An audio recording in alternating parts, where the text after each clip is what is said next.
answering Philip's question. Uh-oh. Like son, like father. Here we go. Dushun.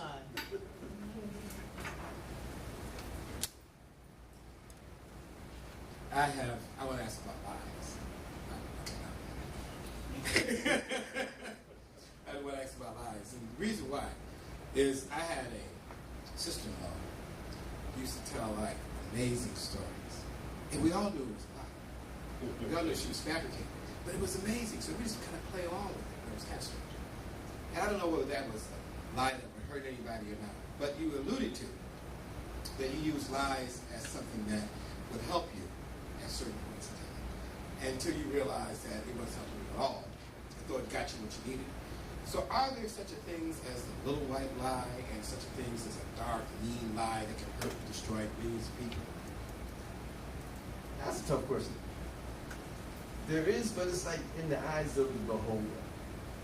The same thing that may mean something to you may not have the same effect on me. Like a person can tell you a lie and they say, there's people that say, I just hate for somebody to lie to me. I hate for somebody to lie to me. So most of the time they put all lies in the same category, unless they have to tell one.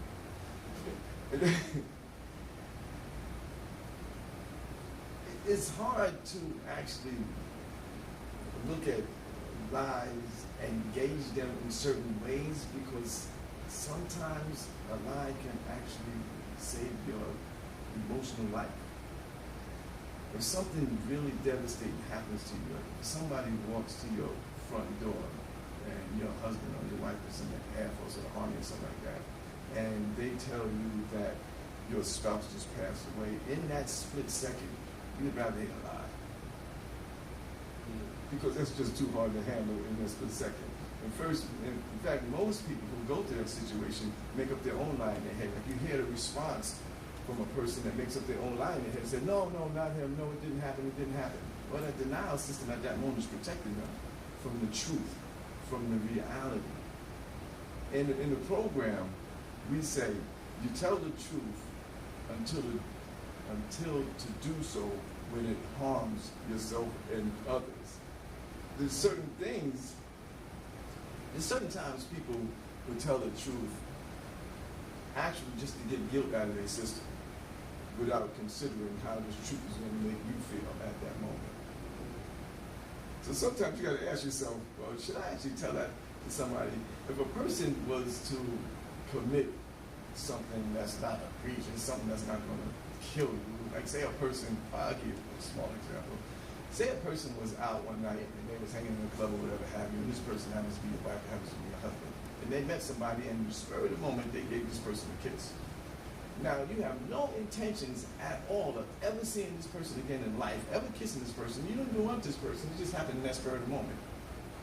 But you're feeling guilty about it. You go home, you tell your spouse that. And you're never going to see this person again in life, you tell your spouse that. Now your spouse sees you in a whole different light. Who's trusting you. You cannot convince your spouse that was only a one-time thing. Was it worth it? You ask yourself stuff like that. Was it worth it? You might have got the guilt off your chest, but you just broke your spouse's heart over something that you're never going to repeat again in life. You ask yourself, is it worth it? I don't know. I think each person has to gauge what they believe they need to tell the truth, and how much it's going to hurt and how much it's going to do this. But everybody at some certain points in their life is going to have secrets in which they're going to have to choose whether to disclose or not, because we're human beings. We're inadequate. Things are just going to happen. And it happens to everyone. Perfect moments, perfect times, perfect situations. People are vulnerable according to the moon, according to certain situations, according to the way they act, who they act. Chemistry. You can't lie about chemistry. You ever meet a person and you don't know who that person is, and you happen to be maybe about 2 feet, maybe a foot away from that person, you just met them, and you have nothing really going on, they're a stranger to you, but for some strange reason, you feel comfortable around that person because your energy mixes. It happens. We have a world full of energy. Some energies mix very well with ours, and some energy doesn't. You ever been around a person, you just got close to them, and you actually don't want to be around them because of their energy?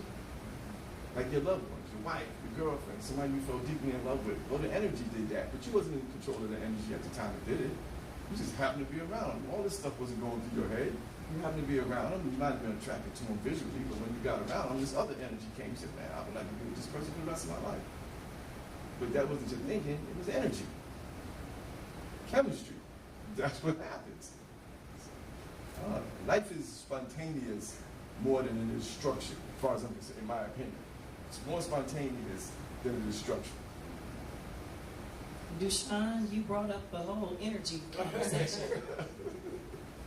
Asked the question about the lie, and then the way that you were able to weave all of that information together, and for you to close out with the concept that we're all energies, and how you connected the information regarding our connections because of energies with each other, taking us back to what Dushun asked regarding the lie. And your foundational response is basically, we're all going to have secrets that at some point we need to determine, will we disclose them?